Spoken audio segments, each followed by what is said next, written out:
In the spring of 175 AD, the Roman Empire was fighting for its life on the northern frontiers of Europe. Emperor Marcus Aurelius had spent the better part of a decade personally commanding the legions along the Danube River, locked in the brutal Marcomannic Wars against the Germanic tribes. The conflict was draining the empire's manpower and treasury, while a devastating plague was sweeping across the realm, killing millions. The emperor himself was rumored to be gravely ill. Marcus had not been well for some time, with his health worsening by 175. Cassius Dio, a Roman historian writing on the subject, described Marcus at this point as, quote, already an old man and weak, unable to either take food without pain or sleep without anxiety, end quote. Far to the east, in the wealthy and strategically vital province of Syria, Gaius Avidius Cassius, one of Marcus's most trusted generals, received a message that would change everything. The emperor was dead. Avidius Cassius was a hardened veteran who had risen to fame fighting the Parthian Empire a decade earlier. He now served as governor of Syria and the de facto leader of Rome's eastern military forces. Hearing that the emperor was now dead, Avidius Cassius declared himself emperor. This had arisen from a misunderstanding, one that according to later Roman tradition may have involved Marcus Aurelius's wife, Faustina. Believing that Marcus was close to death, Empress Faustina decided that Avidius Cassius would make a far better emperor than her delinquent son Commodus. She secretly urged him to seize the throne the moment Marcus died, promising him her full support. Although Commodus was the emperor's only surviving son and heir to the throne, the 14-year-old boy was already showing an apparent disinterest in the affairs of state, as well as the stoic discipline that his father upheld. Whether the letter was real or simply a rumor, the damage was done. Upon receiving the message that Marcus Aurelius was dead, Avidius Cassius immediately claimed the throne. But Marcus was still very much alive, and even when Cassius learned the truth, it was already too late, as he had already made his declaration known. Meanwhile, at the military camp of Carnuntum, Marcus was dealing with the envoys of the Iazyges, one of the tribes that Rome was at war with on the German frontier. Marcus had originally planned to exterminate the Iazyges and stabilize the empire's northern border, but he knew he could not afford a war raging on behind his back while he marched east to confront Avidius. As the 12th Fulminata Legion received orders to prepare to march east with the emperor, Marcus reluctantly struck a peace deal with the Iazyges. He forced them to move twice as far from the Danube border and demanded 8,000 of their best cavalrymen, many of whom were shipped as far away as Britain. In one stroke, Marcus deprived the tribe of its strongest warriors and recovered tens of thousands of Roman captives. It was a deal that was undesirable, but it worked. With his rear now secured, Marcus summoned his soldiers, told them that he would gladly yield his place to Avidius if Rome wished it, promised to pardon him, and marched into Asia to encounter him. While en route to the east, Marcus received a report. Cassius was dead. Just 3 months after declaring himself emperor, Cassius had been assassinated. One of his own centurions had stabbed him, then galloped off, leaving him seriously wounded. Then another member of his escort finished the job, decapitating him, and his severed head was then sent to Marcus.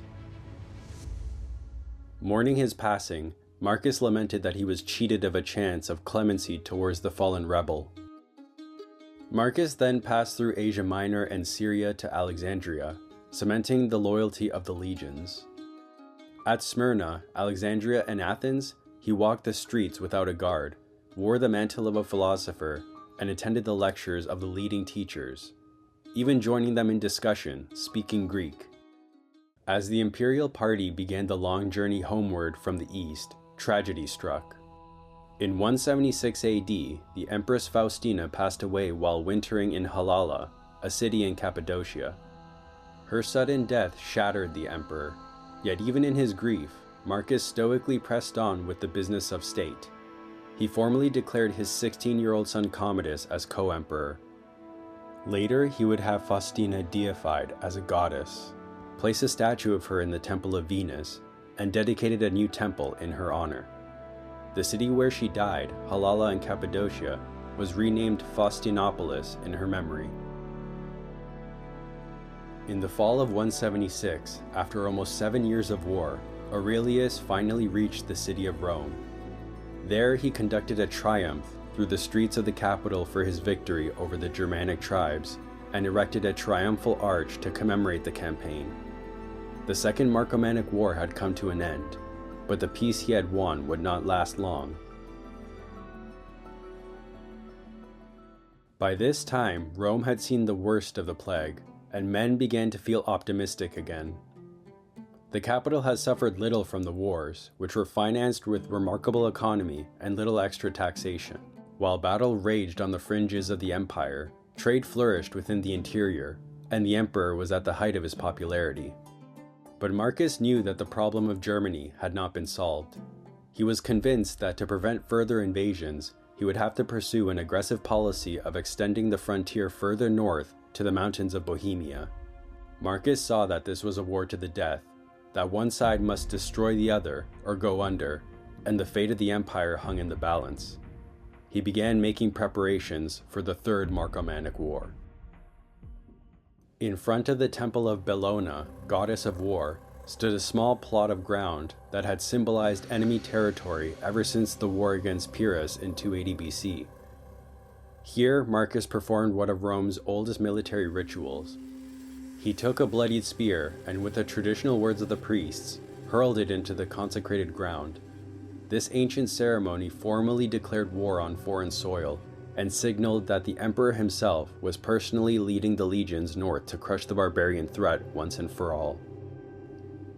With the ritual complete, Marcus set out with Commodus and marched north to rejoin the main army on the Danube. As with the previous Marcomannic Wars, Marcus based himself in the military camp called Vindobona, or modern-day Vienna. It was here that Marcus wrote his famous meditations, which history chiefly remembers him. By 178 AD, the northern border was still simmering. According to the contemporary historian Cassius Dio, the Scythian situation once more demanded Marcus's attention. Bands of steppe raiders, whom the Romans called Scythians but were more likely Sarmatian warriors, had crossed the Danube and were plundering the province of Lower Moesia. The province was governed by two able and experienced senators, the Quintilius brothers, Maximus and Condianus, who were able to hold Rome's position on the Danube River, but were unable to deliver a knockout blow and required the emperor's assistance. In response, the emperor sent ahead of his main force one of his highest-ranking palace officials, Terentius Paternus, the Palladium secretary, to reinforce the Quintilius brothers and aggressively prosecute the war against the Sarmatians. Once Paternus's reinforced column reached the territory in Lower Moesia and joined the Quintilius brothers' forces, the fighting intensified. The Sarmatians were already engaged with the provincial garrison.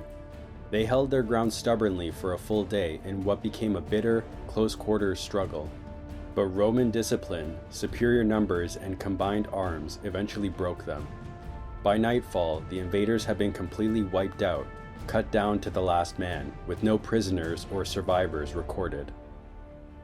The victory was decisive enough for the distant emperor to be saluted Imperator for the 10th time by his troops, a proud public declaration that another barbarian threat to the Danube frontier had been defeated.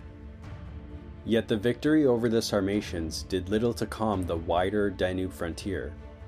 To the north, the Buri, a Germanic people from the valley of the river Oder, began raiding deep into the Roman province of Dacia, carrying off settlers as slaves and destabilizing the newly pacified region. Elsewhere, other barbarian tribes lived under a fragile web of peace treaties with Rome. Some enjoyed lenient terms and subsidies, while others faced harsher restrictions and Roman oversight. Despite years of hard campaigning, the situation remained fundamentally unresolved. The northern borders were still porous, and the threat of fresh incursions was constant. It was apparently Marcus's plan to push the imperial frontier northward to the natural defensive line of the Bohemian mountains, creating a shorter, more defensible border and removing the constant pressure on the Danube. However, in March 180 AD, while still directing operations from his headquarters at Vindobona on the Danube frontier, the 58-year-old Marcus Aurelius fell gravely ill. Probably weakened by the same plague that had ravaged the legions for years, the philosopher-emperor called his son Commodus to his side and warned him to finish the mission of pushing the boundary of the empire to the northern mountains of Bohemia. Then he refused all further food and drink. On the 6th day, he rose with his last strength and announced Commodus as the sole emperor to the army. Returning to his couch, he covered his head with a sheet and soon afterward died. For the first time in nearly a century, power passed directly from father to son. The long Marcomannic Wars had claimed Rome's last good emperor, and the legions now saluted a new ruler whose character would soon prove to be very different from his father's. Commodus, hating all exertion and eager for the comforts of life in Rome, quickly made peace with the barbarians still living beyond the Danube above Pannonia and Noricum.